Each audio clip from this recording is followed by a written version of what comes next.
This is Purple Politics today. We got Callie Chamberlain in the house. She is a longtime friend of mine, deeply active in like so many different communities, so many different places that policy is changing. You're always a part of great conversations. You've always helped me get a better understanding of what the heck I'm supposed to be understanding. So how are you doing today?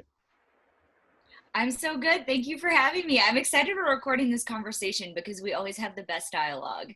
Yeah, and it's fun. Like Purple Politics right now is a place where I'm just kind of encapsulating the memories of talking to my friends, different people that are active in the community, talking about these crazy times that we're in, and being able to save them for later viewing, and then allowing other people in our conversation to see if they have any value in being able to view it as well.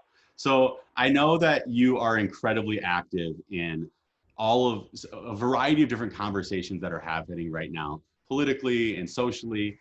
But I'd love for you to be able to just kind of, I guess, give me a little update on like where you're at right now and what you're focusing on. Oh my God.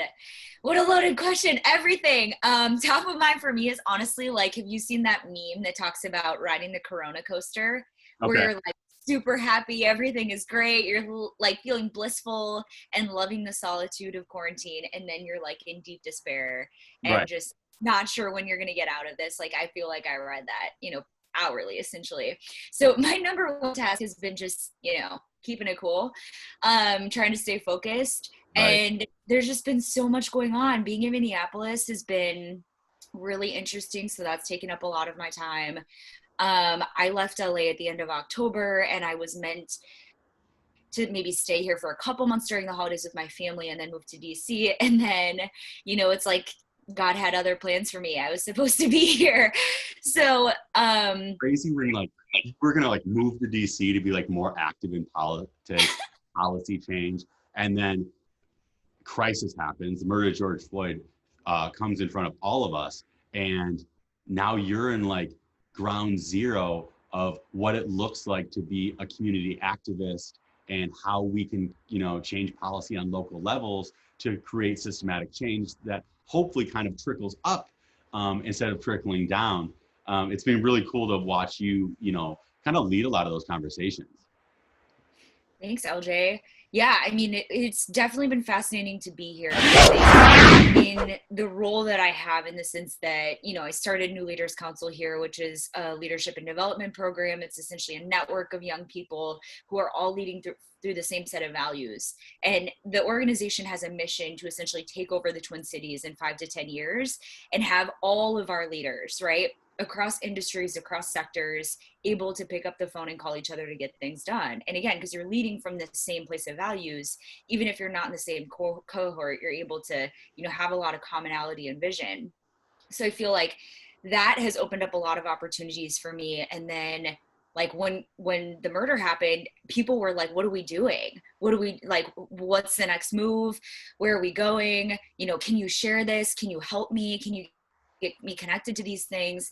And so it feels like a natural evolution almost. And I say that because like I think the word activist is such a like powerful term, and I think about people that put their bodies on the line and they're doing this work all the time. Like that's not really how I see my role. I sort of see myself as like, yo, there are people here that like need things, and I have connections to other people. Like this is just my responsibility as somebody who deeply cares about this community, and this is like part of what I need to do to just claim this city as mine. Right. um yeah, so it's been crazy, like organizing in the wake of the murder, and then trying to have a more like respond, of course, in the immediate, but also have a longer term view around like how do we start to think differently and have different conversations about these systems. Let's talk first about like, so it's NLC, right? Yeah. And you started that chapter in Minnesota. Hmm. So if I'm a person who don't knows nothing about NLC, like what is that about? And like how can I get involved, and where would I begin? Yeah. So go to our Facebook, or our, website, and you'll be able to find all the information. We run cohorts from January until May. So it's a 6-month program. You have different topical areas that you focus on every month. And really, again, the intent is just to build that network. We want people who feel like, I have so much momentum, I have so much energy, I just need my people to be able to help me, support me, guide me, walk with me down this path. And that's really what we think about ourselves as, is just like the catalyst through which other people are able to move into what they want to next. You're helping young people realize like where they can affect policy mainly. Is that the main driving focus? It's like policy. We have elected officials that are alumni, they're like nonprofit leaders, entrepreneurs, businesses. But like when I think about what needs to happen to change, I don't think it can only happen within government or policy. Like those are really powerful levers of change, but Right. like so much more that has to happen. And a friend of mine, Ron, and I were talking, and he had said like he actually works with in government, and he was saying like there's no law that you can pass to prevent what happened to George Floyd. Like there's a lot that you can do, but at the end of the day, like people are just individual actors. You need a lot of other things to come into play to be able to like prevent, getting to a place where maybe the cops were even being called, and that's not going to be potentially a political thing that has to happen. Right. I think that's some of the hopelessness that happened within the murder of George Floyd, right? Like we all see that and we go, holy shit, that's the worst thing that I've maybe ever witnessed in my life, that is been done now by a cop who's supposed to be protecting who in that situation. Yeah. Like even as a white guy, like he's not protecting me.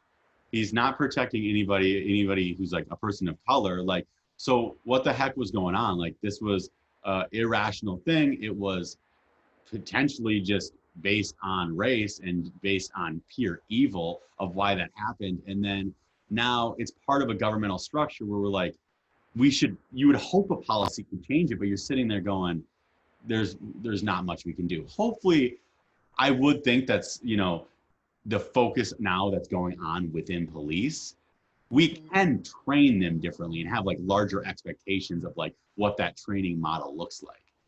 Have you been seeing those conversations happen in Minneapolis as far as like actually getting to a place where the Minneapolis police are standing for like longer training processes or anything like that? So what's interesting actually is a friend of mine runs a company that does like policing stuff.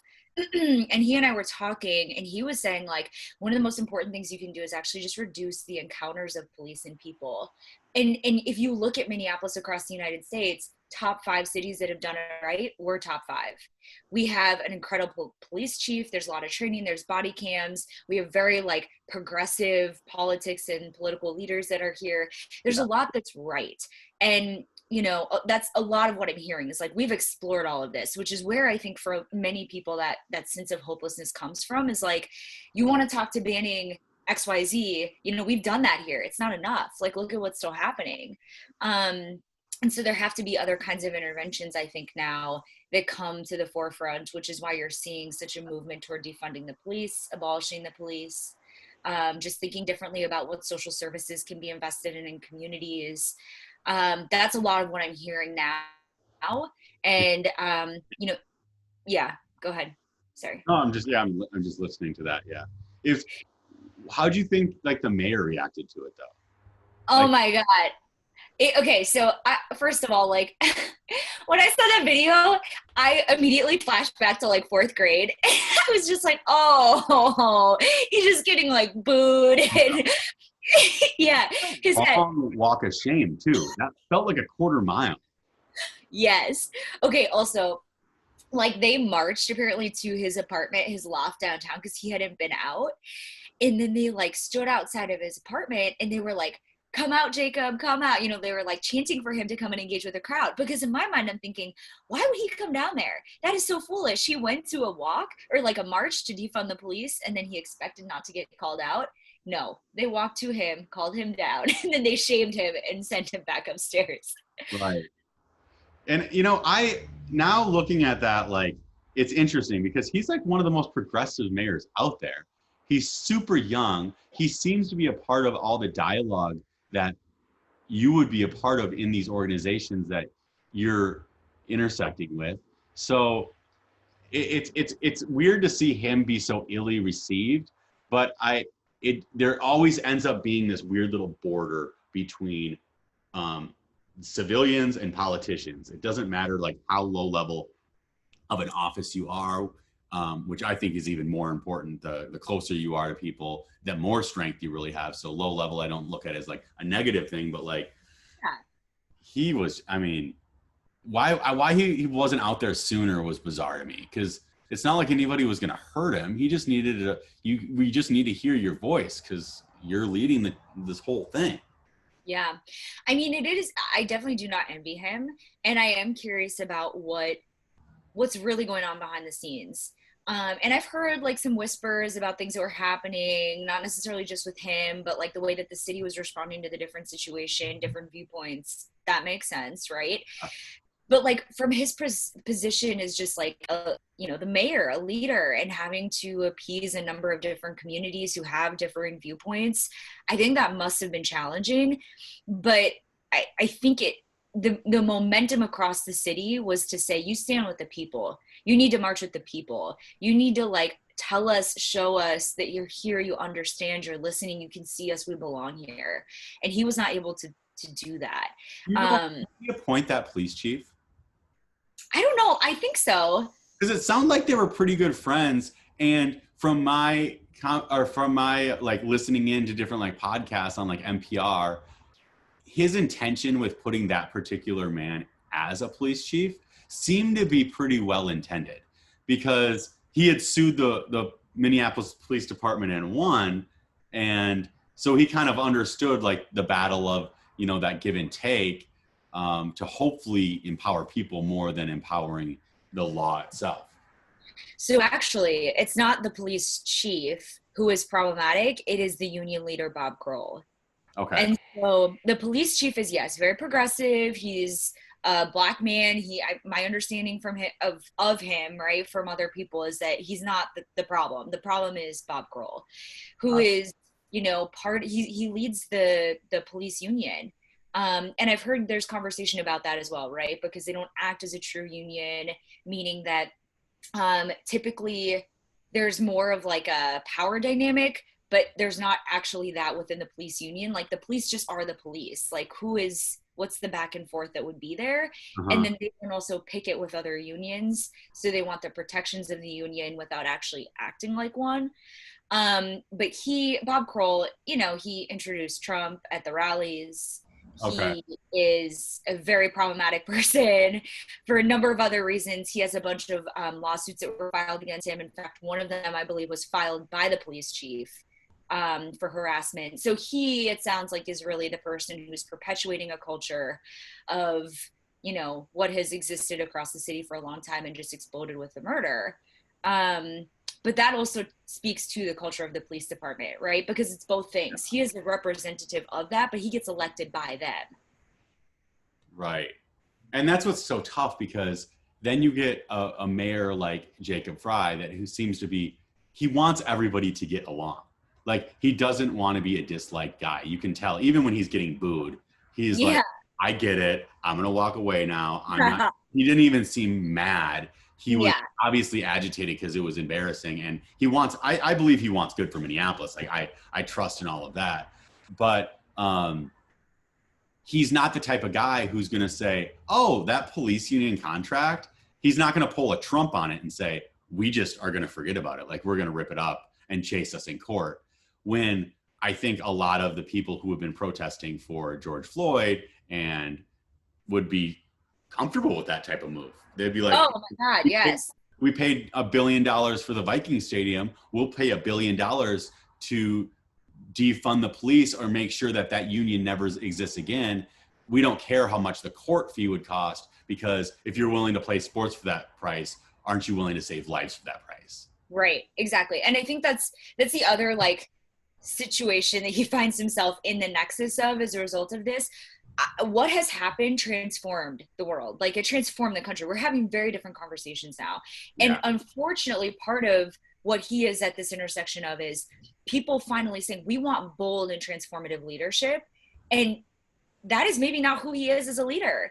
That's not how he came into that role. And that's not who he's going to be. He can't lead like that right now, even though that's required in this moment. He's just not set up to be the kind of person that I think people are looking for to be a very progressive leader who's going to say, I hear hear you, right? You want to you want us to defund. Like, let's explore what that might look like. Right. And I guess I would be cautious, like as a conservative, where you end up getting like a Trumpian type of person. Sometimes you're like, I'm so excited for someone to lead with a big stick that's going to like pound down the door of all the things that I desire. And with Trump, like where I do agree with some of his policies, I agree with pretty much 0% of his rhetoric at this point.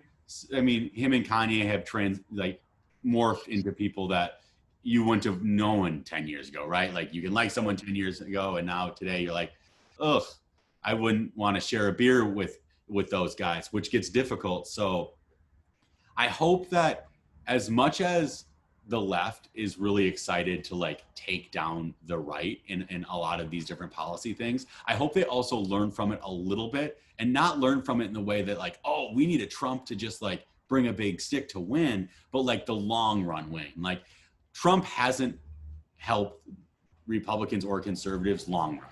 He's actually really screwed us. You know, it's like all of the things that he's gotten done are executive orders, basically. So like, just like what happened with Obama, it's like he almost erased a lot of Obama's legacy within the first like 2.5 years of being president.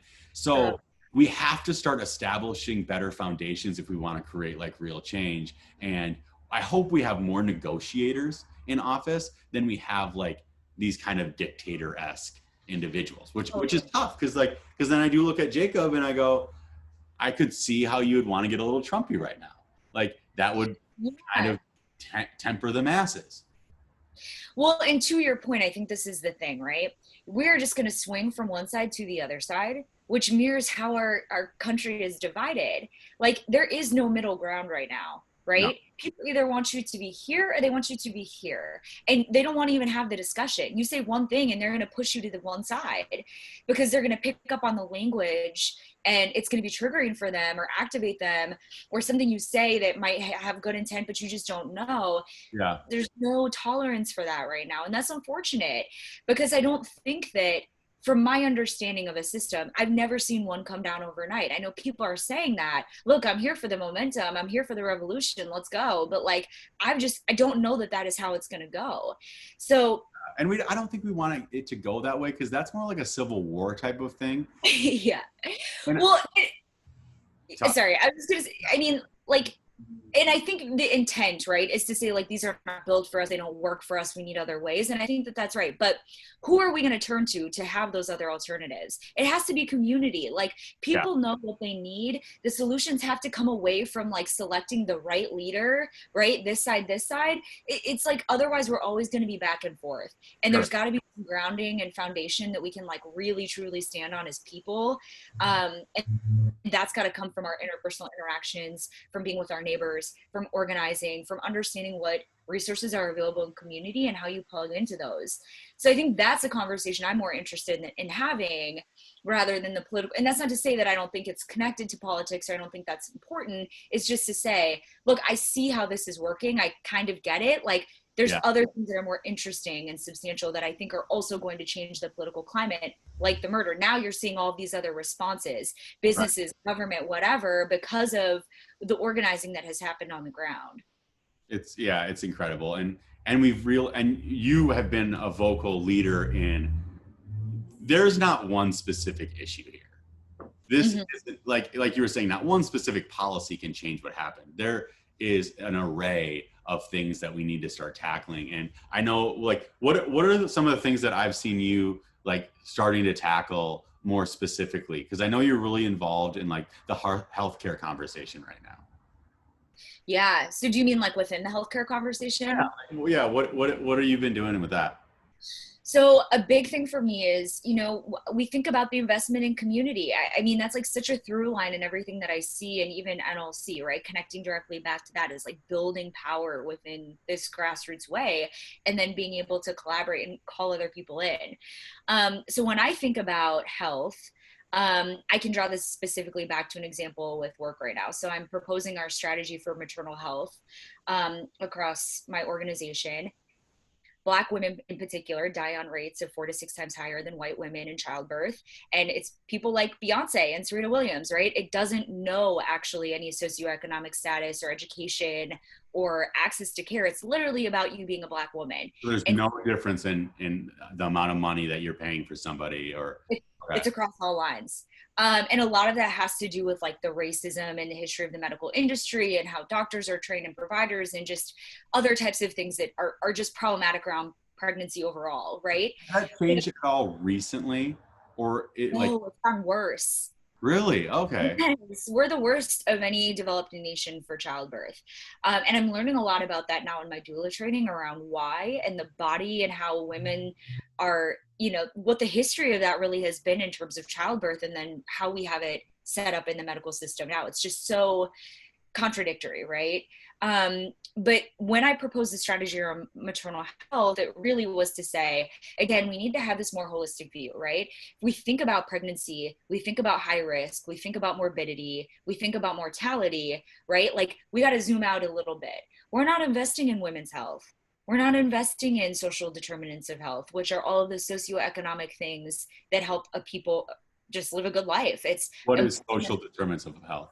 Yeah, it's like employment, access to food, access to housing, Right. education, transportation. Like if you don't have those things, it's going to be really hard for you to live healthily, right?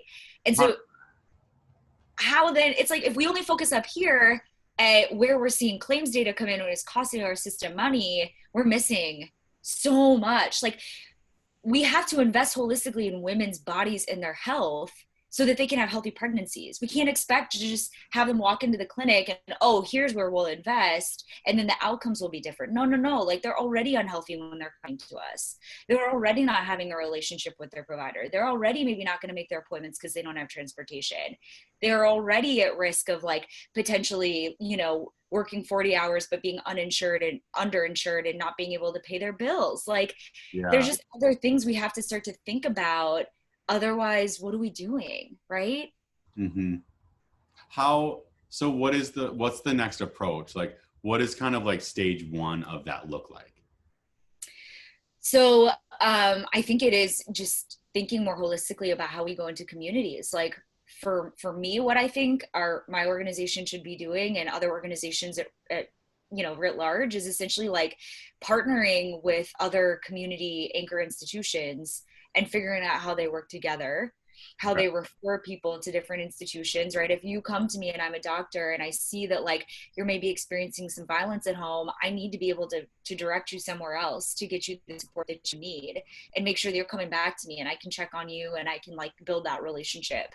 But it's also just making sure that if you're a big company, like you benefit from having an environment around you in which you're operating where people are being highly educated, where they are feeling safe, where they're able to access healthy food. So it's health in all policies, again, community relationships and investments at this like more grassroots level. It's just being able to like essentially build a healthier society. And that's going to take a multitude of forms. You can't do everything, but I think that's where partnership can be really powerful. So how is it so I understand like how racism can affect someone's mobility in the operating room, right? Mm-hmm. What specifically is it that is having these people die? Is it not giving enough pain meds? Is it not even going into the operating room? Just like saying like, hey, your pain doesn't matter from the get-go? Is it not being cautious enough when you're in the OR as a doctor? Like, is there any specific like stop point where they say, oh, these women aren't getting from the first space where it's the nurse checking your pulse to like amped up to realizing, holy shit, you're in a really dangerous environment right now? Yeah, I mean, I think like 60% of doctors believe that Black people have thicker skin. And that was a poll that was taken like last year. It wasn't, 20, 30, 50, 60 years ago, right? It was like very recent. And even those numbers would be recent. Yeah. I think there's something to be said about doctors are just people, right? And they bring who they are into those rooms. And it's also just looking at the medical industry and understanding that like most research that is done on the male body. And so now we know that like women are undiagnosed for cardiovascular disease, which is number one killer, and their hearts are just their bodies are different. So their symptoms are not the same. And if you don't know that, then you're not going to diagnose for that. There's also more of a trend that we're seeing across young women being diagnosed at later disease states for really dangerous cancers. And part of what they hypothesize is happening is that if you walk into a doctor's office and you kind of tell them what your symptoms are, they might look at you and think that you're healthy, and they're trying to move it, right? They run a business. They got to like charge, see patients, whatever. And they make assumptions that, you know what, she's probably fine. She's young, she's healthy, all good. And I've seen that happen to people personally a number of times, just sort of being dismissed and unbelieved. And then I've read about it in a multitude of other populations and doing some of this work and putting together just the justification for why we need to think more broadly about health equity and really start to change our practices. Is it specifically Black women that are being the most mistreated in this particular situation where death is happening in the hospital? For maternal health, yes. I would say Black and Indigenous women for sure.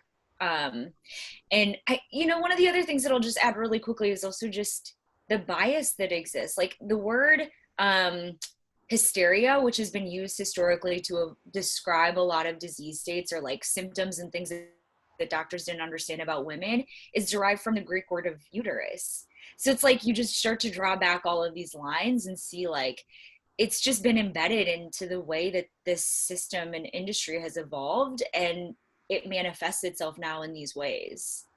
Yeah. It's been an incredible experience for me to watch my older sister have 3 children, because she has a team, like her and her husband are an unbelievable team.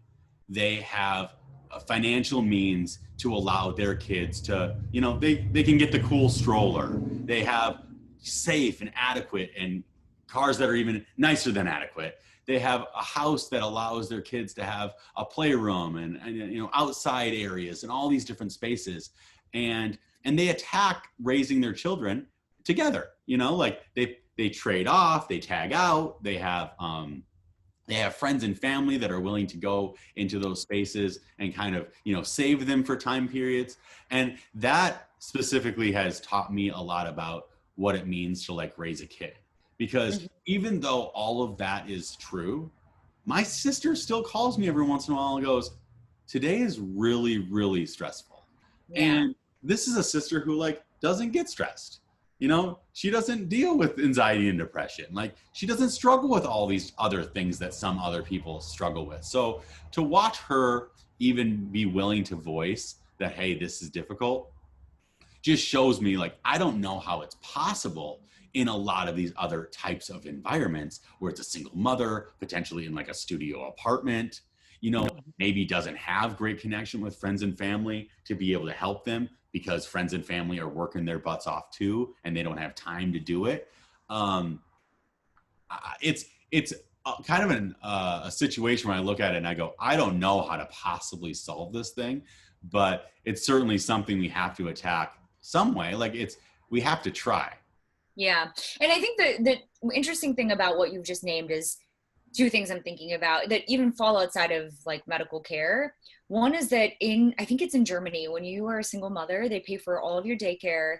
They make sure you can afford your apartment. They make sure that you have like everything that you need, right? So even if you don't necessarily have a community of women that's provided to you, you have the social supports that enable you to just make it a little bit easier for yourself, right? Yeah. That's not something we do here because we barely have maternal leave. So, the expectation is that maybe you're having a baby and 10 days later you're back at work. Like that seems crazy. That's crazy.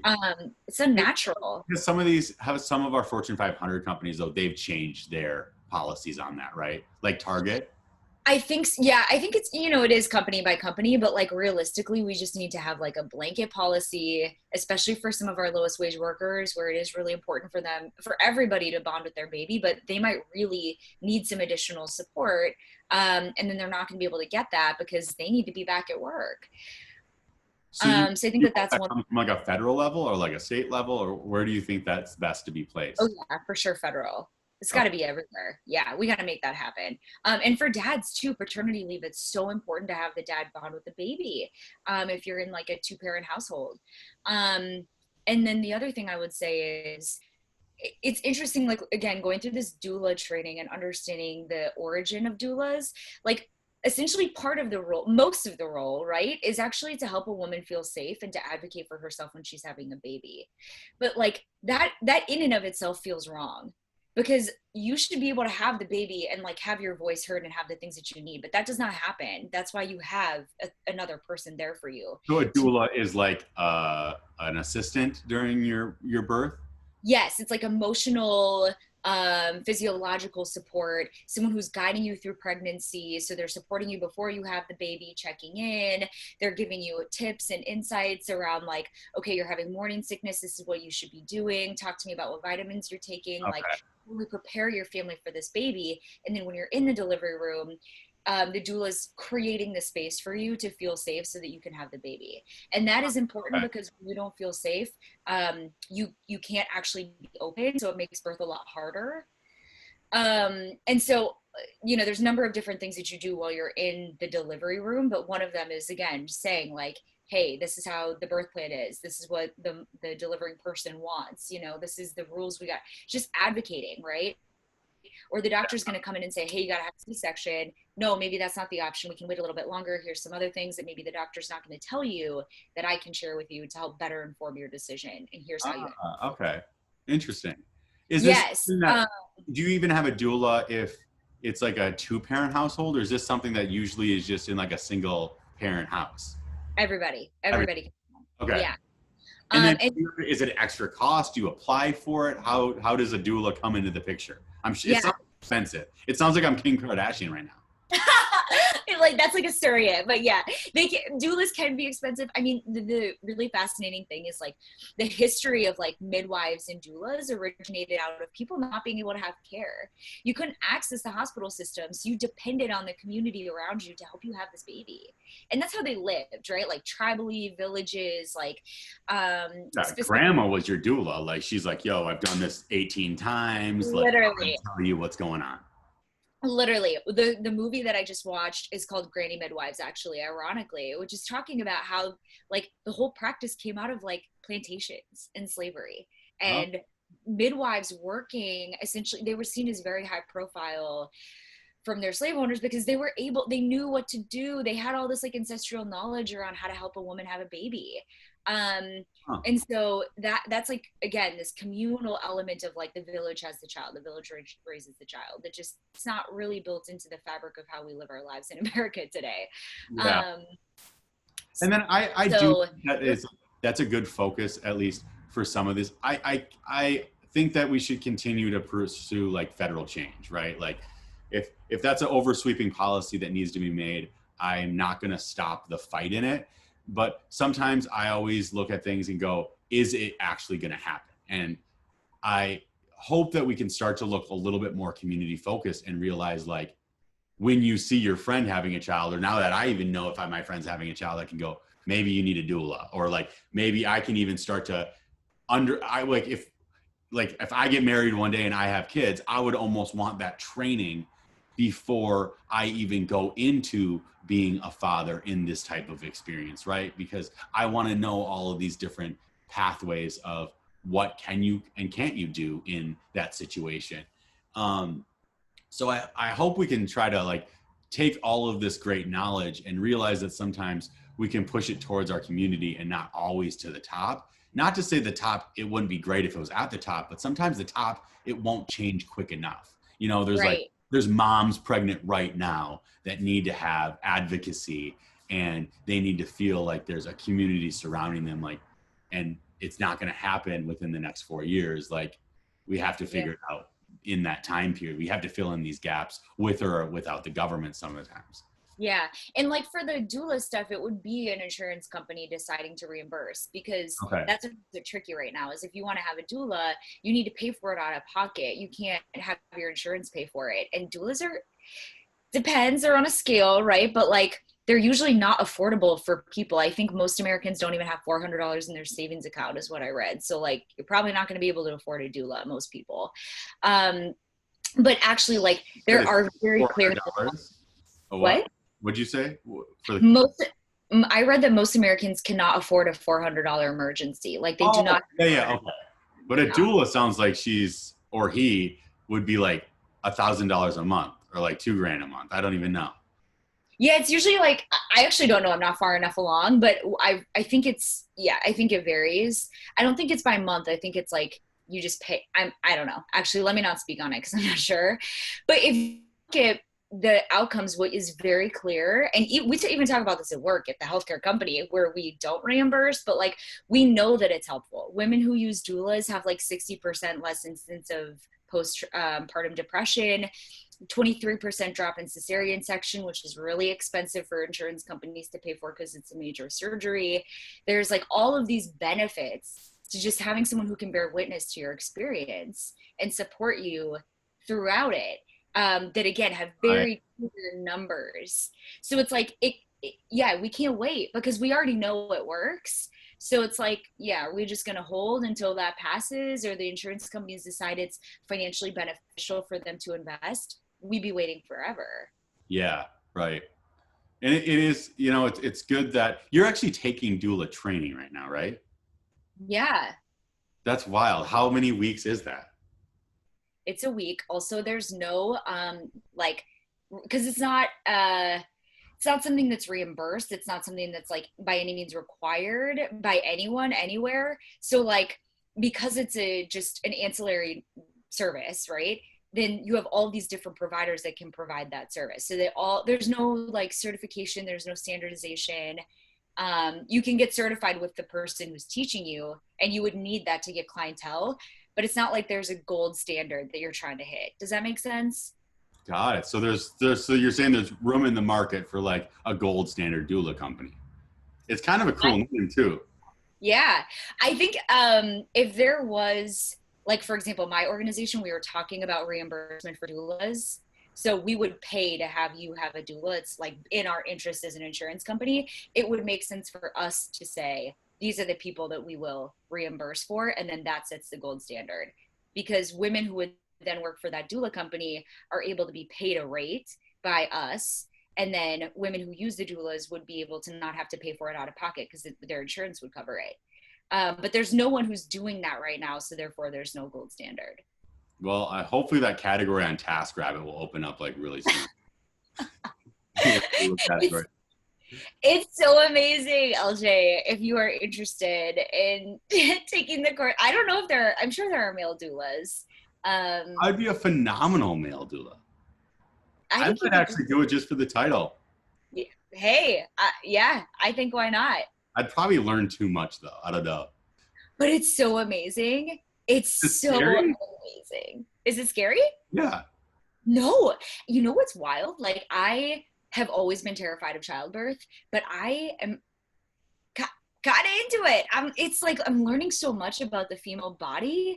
They never teach you, and just the way our bodies are set up to like literally have done this for thousands of years, and you see that, you learn about it, and it's so powerful. Like, a lot of the people I've been taking my training with, and me included, are feeling like we're coming into right relationship with our bodies from learning about all this stuff.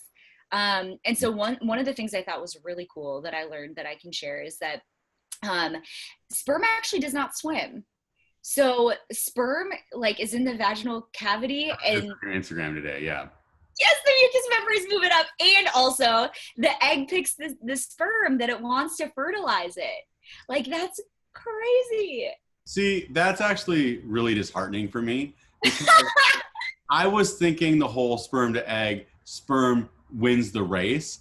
That was kind of, although we still have this patriarchy, okay, that's kind of the only battle the guy wins when it comes to this whole game. Like, women do run the world at the end of the day, especially by the time women like yourself get done with this, your life. It's women are going to be running this place. And so that's it. We guys now have finally lost. It's over. Yeah.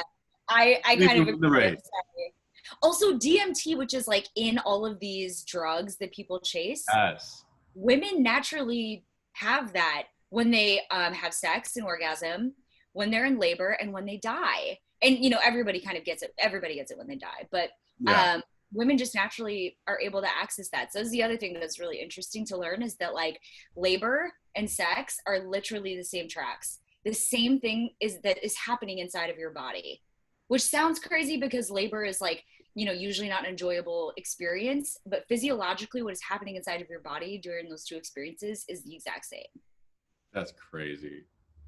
You know, like there's always been like battle in faith where people are like, you know, there's this patriarchy within like religion, and I think men have abused like different verbiage of the Bible a few times to put women down for centuries, right? Yeah. But I always look at it and I look at it and go, who do you think God actually trusts more? Considering the fact that he trusts women with childbirth and he really doesn't trust men with anything. So, when you really want to think like who's in God's favor, I think that women might have an upper hand with that conversation up top. Yeah, right. And like, I do believe, you know, it's all equal, like good and bad, right? But I just, the oppression of women, goddamn, when we're the ones like bringing life into this world, it just doesn't make any sense. That's because, or maybe it does, and that's why. I think women have actually been controlling things behind the scenes for longer than we know. 100. But I think outside of the front door, there has been a disgusting suppression for generations longer than I even can fathom. Because men always had this fear of like, I hope that my wife doesn't get with someone else's wife, because in his home, he knew darn well he didn't own that bad boy. That was her home. And so now with cell phones and the internet, women are starting to have real conversations. And I think what all married men knew for a long time has finally gotten out, which is women have deeper levels of empathy. I think they might have better levels of intelligence, because we do even statistically see that in schools. I don't know. It's a scary world once you start looking at the statistics of it all. I love it. Yes. I was talking to a friend of mine yesterday who was like, I think we should just have a bunch of kids and like live in a commune, you know? And like, why even have a dude? Like, let's just do this by ourselves. That's why women weren't allowed to vote. We see what y'all want to do. Yeah. Those little antennas go up and you start thinking, wait, okay, we don't need these dudes. Oh my God, so funny. So like areas like Minneapolis that are pretty darn progressive, we seem to have good community support for a lot of this stuff. Is there any particular organizations that women who are pregnant can apply to in order to get some of this help that will offset some of the cost of pregnancy and birth and thereafter, that are stepping up, filling in the gaps of what our government isn't doing right now? Oh yeah, I mean, nonprofits have always been trying to close the gap, right? Because like, otherwise everyone just, I don't know what would happen to people, or I do, and I just would prefer not to think about it. So yes, there's definitely ways for women who can't afford doulas to have doulas assigned to them, and just being able to support their family at no cost or low cost on a sliding scale. And then other resources that are definitely available for women, just to make sure that they, you know, have at least some of what they need. I think part of the conversation that I've been interested to see happen is around telehealth.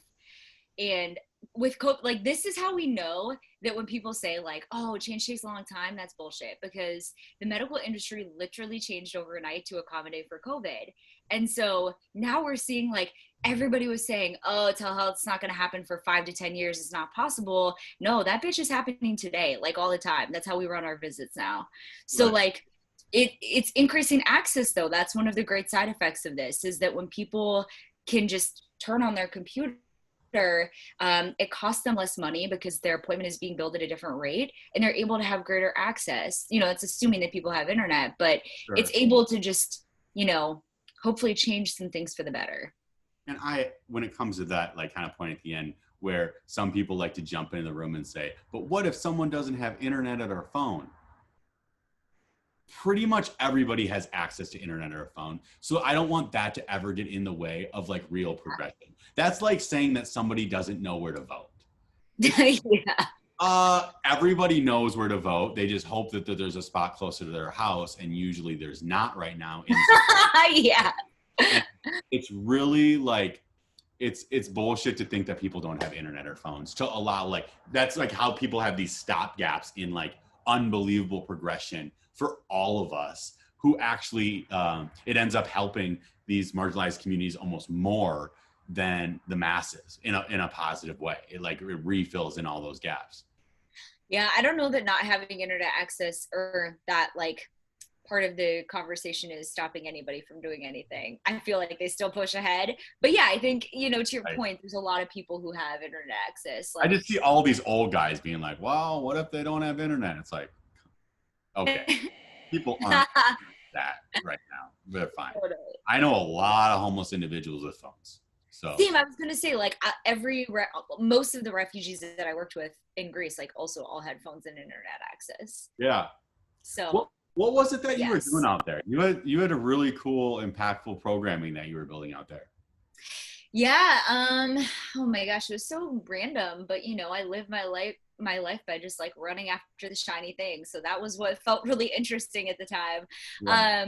And so a friend of mine had actually developed all these relationships in Greece, and she was like, hey, we're going to film a documentary, raise some money. We want to distribute the funds. Like, let's go do this. And so I just was like, sure, let's go. So we raised $30,000. We went to the island of Lesbos, which is where most of the Syrian refugees were coming from Turkey. So you think about like that deadly stretch in the water where you're seeing all the images of people coming off of the lifeboats. Like that's usually that island that they're coming to. And so we went over there, we, distributed the funds, we built art spaces and community centers and women's centers and workout facilities with the money. We did like a bunch of things that the community was asking for. And then we filmed the documentary. It debuted in Times Square last year. And then, it won 7 awards. I didn't do anything with that, but like, the other women. If they win an Emmy, do you win it? I don't even know. Exactly. Oscars is what a doc would be. Yeah. Did you miss me on the stage with my acceptance speech? No. I know nothing about film. The other women on the team were like the producers, and they like actually know what they're doing. And then, we developed a microwork application that connects refugees to like work opportunities on their phone. And so we like ran the pilot, we funded it, everything was great. It was like 98% accuracy. But then we went to Silicon Valley, we were talking to different investors and they were like, well, it's not $1 billion idea. We're like, yeah, no, it's not. It's like gonna make you a couple mil a year. Like that seems good enough, right? And they were like, no, we don't want to talk to you. So it's hard. I appreciate the hard work that y'all did with JuiceBot, because like they have a very narrow way of thinking about what they want to do. So yeah, I mean, it really comes down to money a lot of the time, but people will always be charging to create better impact, and those guys who are chasing money kind of live and die and fall apart. But I think there's such a huge base of people now that are becoming more conscious every day, educating themselves at a speed that I don't think we've ever experienced before on this planet. We're really having intersectionality within conversations. Looking out for people that have not been looked out for enough. This might be looked at more as a revolution of an enlightenment period than it's going to be looked at as a tragedy, I think, in the history of 100 years. Yeah, I hope so. It feels like there's enough momentum for that to be true. Mm-hmm. And you just got to keep the momentum up. I'm one of those people. I hope my optimism doesn't come off as like, well, then don't press on the gas. I want my optimism to come off as like, you're good. Like keep the gas on. Totally. Keep it going. Don't feel tired. You're breaking through the walls that you're not even seeing. You don't even have time to perceive because you're going so fast. Totally. I don't want to think people are thinking like, oh, apply the brake because you're so happy. It's like, no, be happy that you're moving fast. Yeah, and the truth is too, like if you think about again how our political system is set up and just the polarized nature of it, it's like you're gonna need people to push as far as possible, knowing that it's not gonna land there. It's gonna get pulled back, but you gotta put the stake in the ground. You wanna go as far as you can go to do that. Yeah. And I mean, it's going to take time. It's just like we've been talking for an hour now. I don't think we even like were able to figure anything out. Like that's how much time some of these different issues are going to take, right? Like, and it takes time and space too to like just have conversation. And there's 1,000 things politically that me and you disagree on, but that doesn't mean that we can't have like really vital and important conversation to realize that like we do have to figure out how our insurance can appropriately figure out a way for women to have doulas and to think about the childbirth process better, and to make sure that the person who's having that process in their own body is aware of it, and they're aware of their rights and aware of, you know, where they can push and where they can pull in those different spots. That's real. And I think that's something that everybody should be able to fight for. Yeah, I agree with you.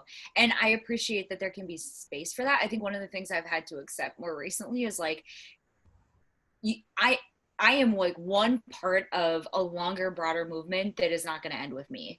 And it's arrogant in some ways to like think about it through that, but I don't mean it in terms of just me. It's just that we collectively are going to move this a little bit, right? That's like what history has probably shown us, is that like it's incremental change. And that feels really hard to accept when I talk about things like the medical industry, because I see the disparities. It's like people are dying. How could we just be like a little bit chill about this? Like we need to fuck everything up, you know? But it's like, it's just not, it's just realistically, it's not going to happen.